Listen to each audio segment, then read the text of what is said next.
समय निकल जाए उससे पहले ये ज़रूर करें। हर स्त्री को ये कहानी सुननी चाहिए। सीधा साधा रहन सहन फैशन से कोसों दूर और उससे भी ज़्यादा उसका सरल और मिलनसार स्वभाव। आज उसका फ़ोन आया था। जाह्नवी। दरअसल उसकी शादी भरतपुर में हुई, पर नौकरी के कारण स्थायी तौर पर वो जयपुर में रहती है। जब समय मिलता है हम जी भर के गप्पे मारते हैं। आज वो अपने पति, बच्चों के बारे में, सास ससुर सभी के बारे में ढेर सारी बातें कर रही थी। तभी मैंने पूछा, नौकरी करती है या नहीं? उस पर वो बोली, पहले नौकरी करती थी पर अब नहीं। मतलब समय ही नहीं मिलता।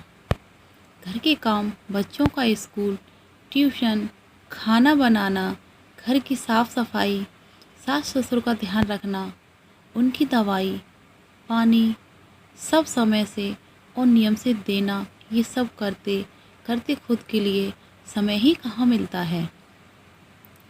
पति देव ऑफिस जाते हैं तो मैं घर का सब कुछ मैं ही देखती हूँ। ये सुनकर मैंने कहा, तो खाना बनाना के लिए किसी को रख ले, तुझे उतनी ही मदद हो जाएगी और थोड़ा समय भी मिल जाएगा। जाह्नवी बोली, नहीं नहीं, घर के लोगों की पसंद नहीं आएगा। उन्हें मेरे हाथ का खाना खाना पसंद है। सास ससुर के लिए तो कम नमक तेल का खाना बनाना होता है और वो किसी और से नहीं हो पाएगा। मैं ठीक हूँ। और उसने फ़ोन रख दिया। मैं काफ़ी देर तक यही सोचे जा रही थी कि कितना बिजी कर लिया है इसने अपने आप को। ऐसे में कैसे अपने लिए कब और कैसे समय निकालती होगी, क्या पता। उसके बाद काफ़ी दिन बीत गए। जॉब के कारण न मुझे समय मिला और न उसका फ़ोन आया। अचानक एक दिन उसका फ़ोन आया। मैंने फ़ोन उठाया तो उसकी जगह उसका पति बोल रहा था और उसने जो बताया उसे सुनकर मेरे पैरों तले ज़मीन खिसक गई।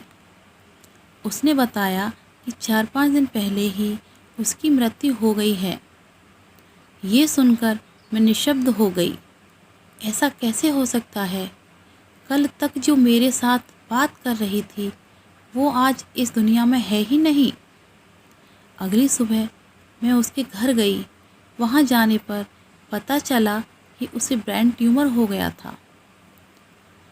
वैसे उसे माइग्रेन की शिकायत पहले से ही थी, पर वो सिर दर्द को बड़े हल्के से लिया करती थी और इस बार तो उसने ध्यान ही नहीं दिया। डॉक्टर को दिखाया तो पता चला लास्ट स्टेज थी। 3 महीने अस्पताल में थी पर कुछ नहीं कर पाए। आज वो हमारे बीच में नहीं है। मुझे बुरा भी लग रहा था और पछतावा भी हो रहा था कि मैंने क्यों समय निकाल कर उसे फ़ोन नहीं किया। 2 महीने बीत गए थे इस बात को।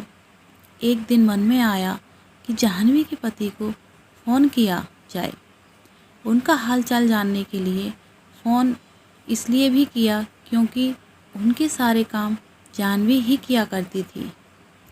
बड़ी मुश्किल होता होगा उनके लिए जाह्नवी के बिना रहना। मैंने उन्हें फ़ोन मिलाया और पूछा कि कैसे हो। उन्होंने जवाब दिया कि अभी वो क्रिकेट स्टेडियम में हैं। ये सुनकर मुझे बड़ी हैरानी हुई। मैंने पूछा, घर में सब कैसे मैनेज करते हो? तो उसने कहा, घर काम के लिए एक मेड रखी है, बच्चों को संभालने के लिए फुल टाइम मेड रखी है और माँ बाप की देखभाल के लिए फुल टाइम नर्स रखी है। सब कुछ अच्छे से मैनेज हो जाता है और उसे भी टाइम मिल जाता है। मैंने थोड़ी सी बात करके फ़ोन रख दिया। मुझे बड़ी हैरानी हुई, जिस जाह्नवी ने अपना पूरा जीवन घर काम और घर के सदस्यों के लिए बिता दिया, आज वो ना होने पर उसके पति ने हर काम के लिए मेड रख ली और उसका जीवन आराम से व्यतीत हो रहा है।